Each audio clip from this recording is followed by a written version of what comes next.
All right, here we are. It is that time of year where things get pretty hectic for me. We have still half a season of Australian Survivor to go, and we've just started our American season. Season 42 happened a couple nights ago, uh, and now we're going to talk about it. I've watched it a couple of times, so hopefully I'm not terrible with names. And this time I feel like I'm semi-organized. I hope I can share I hope I can share the teams. I'm learning things. We're learning. Anyway, uh, I think I've said a couple of times of recent, whether it was on this podcast or over in Reality Pop, that, and definitely to my friends, that over the past little bit of time, I've been really, really liking what Australian Survivor is doing, and American Survivor over, I don't know, the last 10 seasons or so has been kind of hit and miss. It's not in a strong position at the moment. 41 for me personally left me rather disappointed, and nothing to do with the cast at all. I thought the cast was really cool. I thought we were, had some potential, but the concept of trying to throw as many twists as we can into the game really, really kind of ruined what we had. And it's just getting a bit crazy. And this last lot of twists, which we're going to see again this time around, and it's the three idols, but you've got to say the silly phrase to get the idol to be activated at that the when all the tribes are sitting there on the beach or wherever they are ready for the challenge. So they've got to all be together and they've got to say the silly phrase. There's something about me that, like, I don't mind the concept. I don't mind what they're trying to do with change things up a bit. However, the end result is really, really forcing the players down a path. The production is trying to achieve the epic blindsides, the Parvati dropping three idol moment on her girls and blindsiding Russell, her alliance member who gave her an idol, and he didn't know she already had an idol. All that sort of stuff. They're trying to get these big wow moments in the game by forcing them in the game, and they don't need to do this. Uh, so I was really, really hesitant going into season 42. I was hoping for the best, but expecting the worst. The jury the jury's not out on this one yet. As far as I feel, we've got another nice starting position. See, episode one was a pretty strong start on the whole. We still haven't had all these beware advantages coming into play, which could ultimately ruin everything, and just force gameplay. And I think the problem with the American Survivor is that forced element of trying to dictate the gameplay. We should just let the players play. We've got some great characters.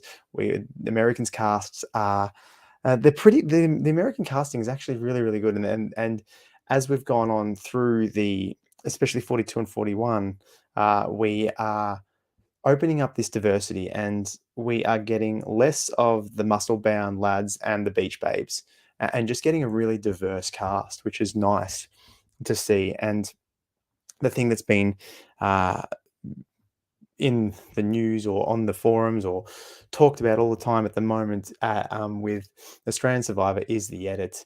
We obviously have a really lovely edit. We've got a lovely cinematographers and DOPs doing amazing things with the outback and the scenery and all that sort of stuff. But they're giving us this very dictated edit that they want us to. They want to show the narrative, whereas the American production, they are dictating the gameplay. Australian production, they're dictating the narrative. And I mean, this hour and a half first episode, yes, I do wish American Survivor would bring back the theme song, and instead of having to have the cast actually be singing it on the beach. But you know what? Every single person got a confessional. Every single person had their moment, and I think that at bare minimum, two confessionals for every person. Whether they go any further in the game, they've had a moment. And here we have Australian Survivor that is going, I don't know, some of them are going 8, 11 episodes without getting a tiny bit of screen time. And, you do put in a lot of effort and a lot of time to play this game, especially Australian Survivor. Australian Survivors like either 48, 50 days, something like that, depending on what, like it always seems to change. But let's say 48 days. It's a long slog. I mean, American Survivors shortened down to 26 days. But it's, you got to give up your time and you're not getting paid very well. The least you could do is give them some airtime, give them something to say for the audience to get to know them, and we get this, and that's a really beautiful thing. We get finally. I don't know because I've only recently from my friends and the other podcasts that seem to talk about confessional counts, something I never thought about, I never think about, I never pay any attention to. And I should really now that I see how much the Australian edit has been messing up, and I'd love to go back and watch the I don't know episode 4 where they've got a confession of someone wearing a merge buff. Crazy, crazy, just to dictate the narrative. But it's definitely one of those things that is nice to see. It's easy to do. Everyone gets a confessional. Now I'm gonna wait. Bear with me for those of you who end up watching this. I'm gonna try and share the tribes. So we have Vati. And then on Vati here, we've got and this is the thing with American, with now 42, where we're splitting up into 3 tribes. We've got Chanel, Daniel, Jenny, Mike, Lydia, and Hai, or Hay. We don't actually see too much of this tribe. Jenny goes off and Jenny gets the chance to go risk your vote, protect your vote. Same thing from last season, season 41. Jenny decides to play it safe because there's always going to be one person that's definitely too afraid to risk it. And she plays it safe, giving everybody else, other players, the extra vote when the time comes. They go to tribal. We've got Mike, the firefighter guy, who looks like a hard ass, who's trying to make sure he's a soft guy. Lydia, who's happy she's not crying. And they all kind of pair up, and they're talking about that quite regularly. But we don't see much of this tribe in the grand scheme of things because, apart from Daniel, I mean, Daniel, this is the weird thing. This I thought was absolutely mind blowing. Daniel comes running back from the challenge. They've just landed on the beach. They go on their first challenge. He takes the first leg of the challenge, comes running back with 2 oars, falls down on the beach, dislocates his shoulder, and just has to wait the challenge out. Like his arm's limp, and they just let him wait it out. I don't know why they do that. Like, I feel like when they talk about the players and how they need to look after the players, and we do get a bit about this, trying to keep the players safe. They let Daniel just I don't know. We don't know how long that rest of that challenge took. They had to get the other 2 oars. We know before they got the other 2 oars, we got this really nice little. Well, I hope it's a nice potential advantage that came in for the second leg, where they had to either race back or choose to get an advantage that they share between. Like, they each have this advantage that they're the only ones that know about it. We'll talk about that in a second. He waits all the time. Then they got to row out around the buoy, come back. He's got a limp arm the whole time. Crazy that we see Daniel. And then at the end of the challenge, everyone's going off like, oh, we'll get medical in, pop your arm back in. Surely they should have stopped the challenge for that, but they didn't. I don't know why. Crazy, but that works. This is going to help me remember people's names on the tribe so I don't mess that up. Go, Robin. We're learning, we're progressing. This is a good step forward. So we have that. Oh God, I've now already forgot that team's name. I think that was Vati. I think I brought up Vati. And now we'll bring up our other ones. I know there's a better way to do this. So which one do I want to bring up first? Yeah, we might bring up. Yeah, we'll definitely bring up Taku. So Taku, we have, and we get a lot of Taku, which is not too bad. We've got. I mean, I've been acting for 18 years and. Professionally, and if I could do what Marianne did in that little moment where she just let out the biggest cry and wail that came from honestly nothing. Good on her. She's a character, that's for sure. But so we got Jonathan, Lindsey, Jackson, Maria, Omar, Marianne. Marianne obviously steals quite a bit of the limelight, but so does Jackson. Jackson gets that nice little moment where he tells his story. He applied for Survivor 8 years ago or 10 years ago, whenever it was, as a woman. He's now a trans man, and we're in like everyone in his tribe is instantly drawn to him. Like he's just, he's so open on what day two, getting to know each other. Really, really beautiful moment. Then we get the interesting part where Jeff comes over. Um, Jeff comes to the tribe, beginning of day three or whenever it is, end of day two, to talk about Jackson, and Jackson being, as we've heard, his story, going through the transition. Then his mum got sick after his family disowned him, came back, became full-time carer of his family, built a bond with his dad again. Beautiful, touching story. We get all that. But during that time, all that stress meant he is now on some sleeping aid, taking some medication to help him sleep. And he doesn't have that out on the beach. And this is, I guess it's interesting that he decides to tell production the day before filming, and they let him go out.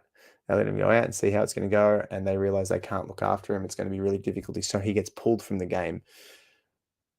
That's a first. That is a Survivor first, and I guess that's the element of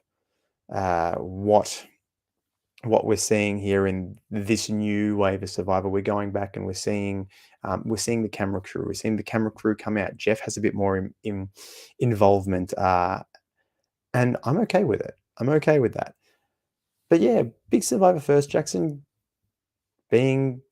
won't be able to take care of himself, or they won't be able to take care of him with the effects from withdrawal symptoms and dehydration, stress, and overexertion through the game.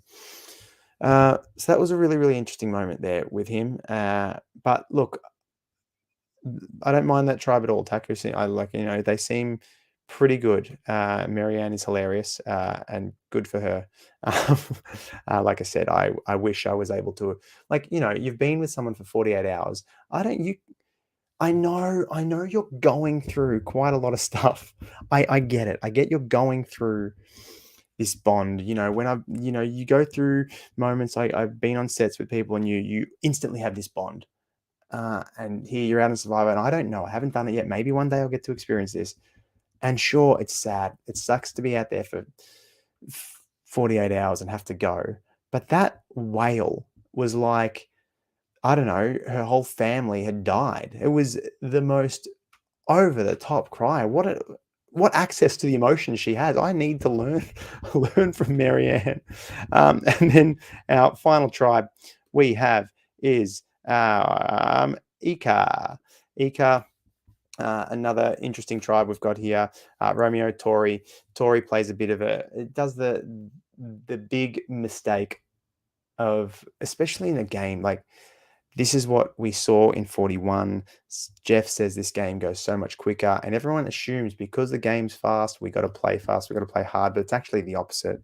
We need to play slower. Tori goes out to look for food while trying to hunt for idols. Doesn't have much luck. As per usual, if you walk away from the tribe in these early moments, the tribe is going to go against you. And this is what happens. And Zach goes to tell Tori to watch out. They think you've got idols. Let's play it a bit safe. You don't want to make yourself too vulnerable early on. And I think that's all he was doing. I don't think there was anything negative in it. However, Roxroy, Swati, Dre, and Romeo don't really find that as beneficial for him, unfortunately. In the end, they do lose the immunity challenge, and it's between Tori and Zach. Ends up being a unanimous vote against Zach. Zach goes home. Interestingly enough, we have Zach get himself into a really crappy situation, and it's funny how this happened. To be honest, I find it really strange that he didn't actually do much wrong from what we're seeing. I know we may have missed quite a lot, but everyone, like, he didn't really betray anyone, just because everyone said she could be looking for an idol out there. No shit. We know she's looking for an idol. She has to be looking for an idol. She hasn't been anywhere. She's gone away from the tribe. She's been away for 10 minutes. She's going to be looking. We get that. She's always going to be looking. Everyone is going to be looking. I don't know why this becomes a big deal. The problem is, in a shorter game like this, that we assume it's meant to be played much faster and at a quicker pace. It's the exact opposite. You need to really slow down. You really need to let everyone else make the mistakes. And this is the mistake Tori makes. However, Zach's mistake seems to be more detrimental.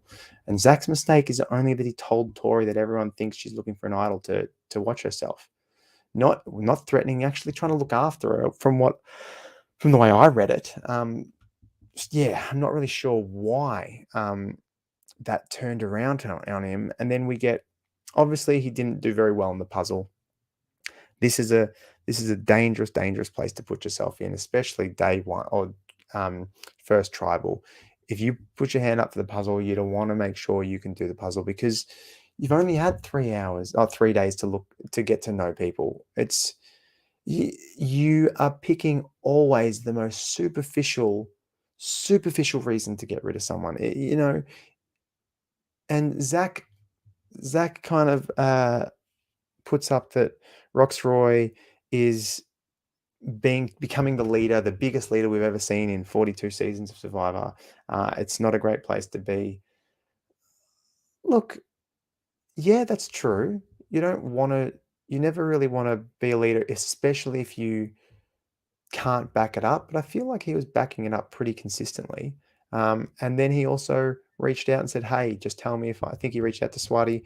Hey, if I'm just tell me if I'm being too much." And she said, "Tone it down a bit." It might have been Dre. I can't remember who it was out of two. And they said, "Yeah, tone it down." And he did.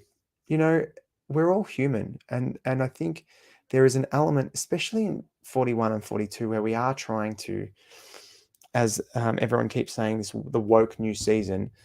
I think it's okay to be a little bit human and to go this. I really wanted a shelter. I really wanted to get things done and it wasn't being done. I need a place to sleep.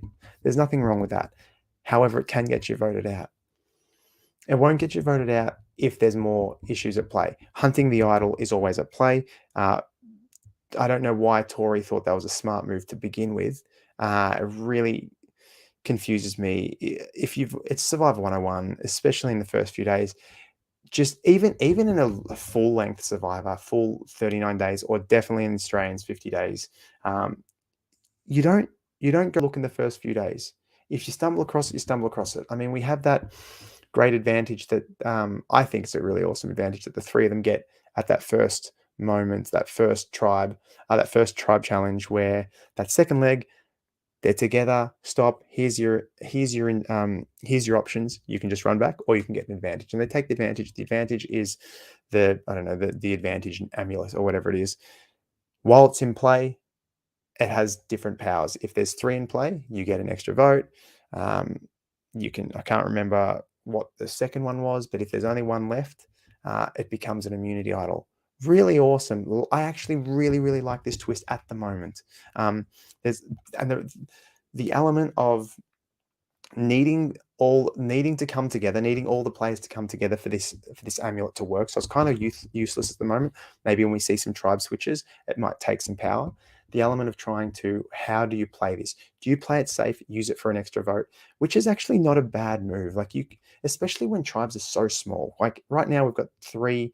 Now we've got 2 tribes of 5 and 1 tribe of 6. We don't have much room to move. In a tribe of 6, if you get a 6-6 split, very easy to take a bit of power.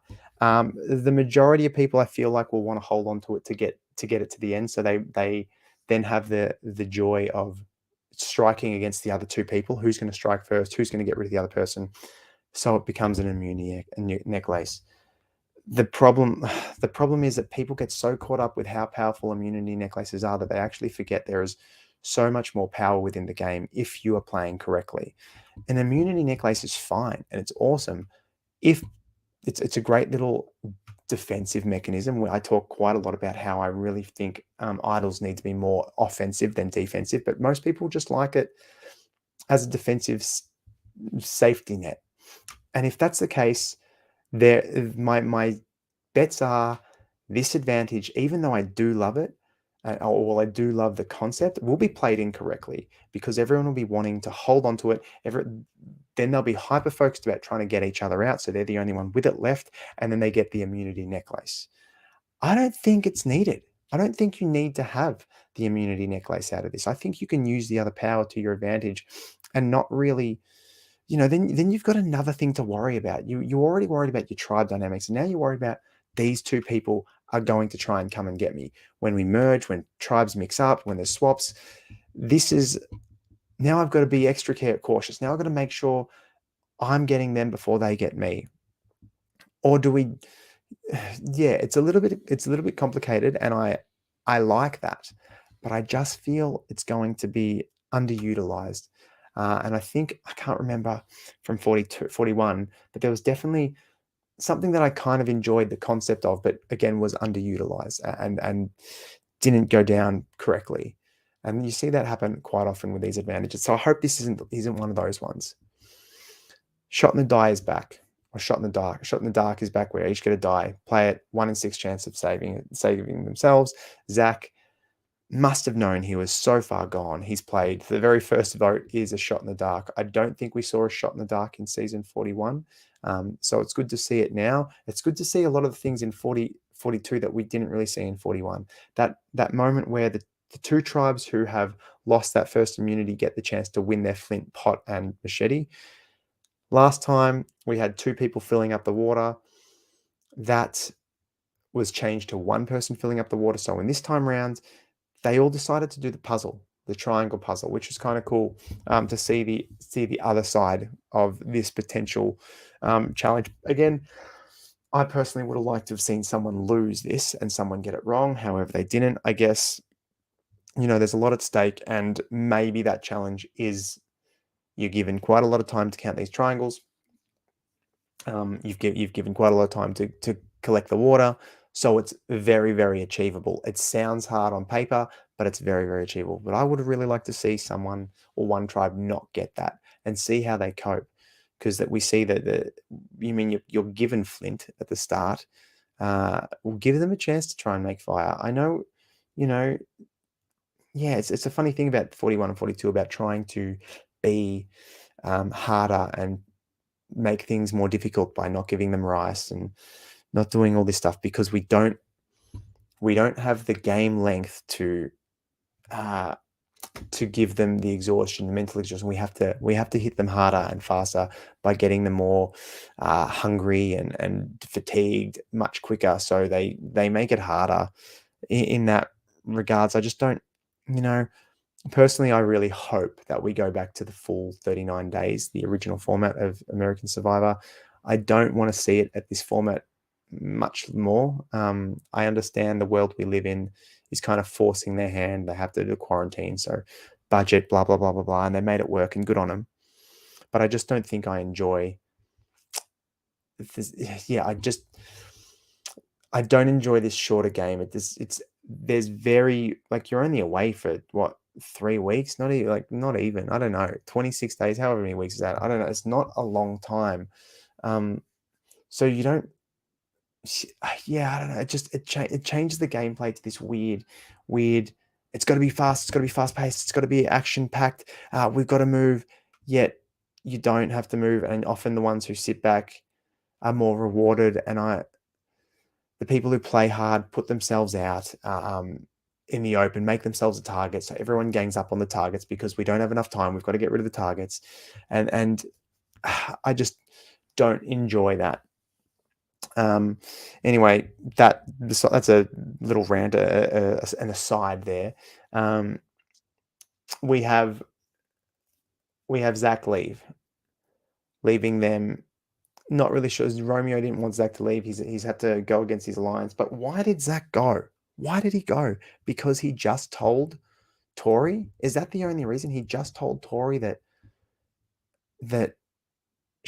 people were thinking about her hunting for idols and that she might have an idol? And then why does Zach say Tori threw her under the bus? Tori just did the same thing. Zach comes back from the challenge and says, "Look, I'm sorry. The puzzle, the standard cliche thing. I failed on the puzzle. Please don't vote me out. I'm really good at puzzles. I just had a bad day. Rah, rah, rah," whatever. And then I think it's Rockshaw goes, "It's okay. We failed together as a team. Thank you. It's really good to hear that." Weird, teary moment. But he does that to decrease his threat. Tori has every right now that she knows that. I don't know how she didn't know to begin with, but she knows now that people thought that there was an idol hunt going on, that she might have an idol. She needs to decrease her threat. I don't see what's wrong with that. I don't see how that's throwing her under the bus. And I don't see the problem with unless Tori hasn't really gelled well with the other contestants, and it was a the other players on her tribe, and it was a very easy vote out. And now this has happened, and she knows it's coming. I mean, you still could have got rid of her. Like, who cares? Who cares if she knows? We're going to vote her out anyway. Why does it become this issue? Let's talk about it. Let's discuss who was the one who worded her up. It doesn't matter. She doesn't have an idol. You can vote her out. It doesn't matter. Happy families. Continue carrying on without her. Unless they just felt Zach wasn't weak enough or wasn't strong enough. And that would then mean Romeo is now also in trouble. Because they were both the ripped skinny dudes. Or they said they were ripped. The skinny dudes. It doesn't make much sense how that turned on Zach, or how Zach self-imploded and made it a unanimous vote. Surely there was wiggle room. I don't believe he should have apologized for failing on the puzzle. I guess that's all you have. Again, you don't have many days to kind of work with. You don't have much history to decide to vote someone out. But I feel this is the hard thing about this. This is the hard thing about this season and last season. When you start a tribe, I mean, we're just watching Australian Survivor. We have not had 6 in a tribe, and it's day what 33. We're still weeks away. We're still like at least a week away from 6 people in a tribe. It's ridiculous. We start American Survivor with 3 tribes of 6. There is no room for error in 3 tribes of 6. You have to, and that's why I guess I don't enjoy this element either, because it does favor the people who don't do anything. It favors the pleasant people who just don't rock the boat. It's really brutal. It's really brutal to have 3 days in, 6 people on a tribe must vote out someone. Strategy's out the window. You're literally voting the person out who's a bigger threat than you, or who's playing the game harder, and you're taking out potential would-be great players of the game early. We didn't get that last season with Ricard. I mean, Ricard was awesome. He was a great player, and probably would have loved to see him win. I'm sure if he wants to, we'll definitely see him back again. But yeah, it just I would hate to rock up and be on a tribe of 6 straight away, because I'm not doing anything. I'm gonna, yes sir, no sir, yes ma'am, no ma'am. I'll do exactly whatever you want. I'll be pleasant. I'll help the team, and then hopefully, literally, I'm just gonna try and win immunities and survive until the switch, when we hopefully go down to 2 tribes and it gets a little bigger. And now hopefully my social game has given me enough space to now have a bit of allies, because you can't get alliances in a tribe of 6 in 6 days. It's nothing. It's like, what was it? Which tribe was it? Oh, I've got rid of the tribes now, but that one tribe, like, they just paired up in 2s. These 2, these 2, these 2. And the last 2 were like, well, they've already paired up. I guess we have to pair up. No, you don't. Why do you have to? Just play the game. Just you can in this edition, all you can do is just be an awesome person, be well liked, and you will not get voted out. And that's, I also think, is a negative very early on, to have 3 tribes needing to play passively to survive. That kind of really sucks. But overall, for me, I was very, very worried about 42. I'm still concerned, very much still concerned, because these beware advantages are going to come in. This weird talking in front of everybody to get your idol activated is going to come in. I don't think it's going to work again. It failed. I don't think any of those idols were played in 41. Public idols are no fun. Public idols are a waste, unless The only way you could potentially play a public idol really well is super aggressively. And I would love to see that. I'd love to see someone come in with a public idol and just go balls to the wall, or sorry, just go all in, and um, have an absolute super aggressive play with this idol. Come in, grab your idol. Now it's activated. Don't worry about it. Use it to vote someone out straight away, or use it to flip the game on its head straight away, or maybe use it to rehide it. I don't know. I've got a thing about rehiding idols at the moment. I think that would be, or planting idols. Even if you know it is, make sure you make, because I'm a big believer in information is power over the idol. I kind of want to throw idols to other people and see if I can get them out with the idol. I don't know. Look, I'm I'm just happy that episode 1 of season 42 wasn't a shit show, and I enjoyed it, because I was really worried. I don't want to get to a point where the show that I've been watching for, I don't know, more than half of my life, I have to stop watching because they've just thrown too many twists in. Was pretty good. Was a pretty good start. Lovely to see everyone have their time in the sun too. It shows the Australian Survivor you can do it and you should do it. And a really nice cast at the moment, really interesting cast and some really unique people.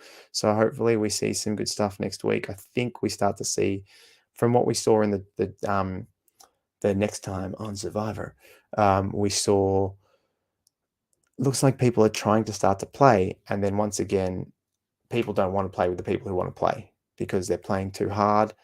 They're making themselves a target and they back away. I hope that's not the case.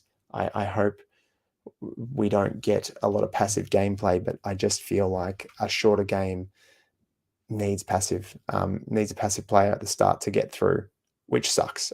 So there is a flaw that hopefully can be rectified, or we can go back to 39 days when all these quarantine stuff can be gone, and we'll see what happens in 43. 43 will be a bit of a different season again because they haven't had a chance to see how the audience reacted to all these twists and turns. So hopefully there's some tweaks, and hopefully we don't go too heavy on the twists in 43. But look, 42, good start. Happy with it. Hope you enjoyed it. I have been rambling on about not much, to be honest with you, for quite a while. I will wrap it up there.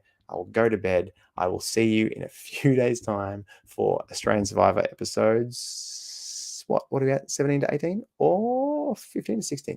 Either way, I'll see you then. Thanks for tuning in now. If you're here, there's people watching. I see you.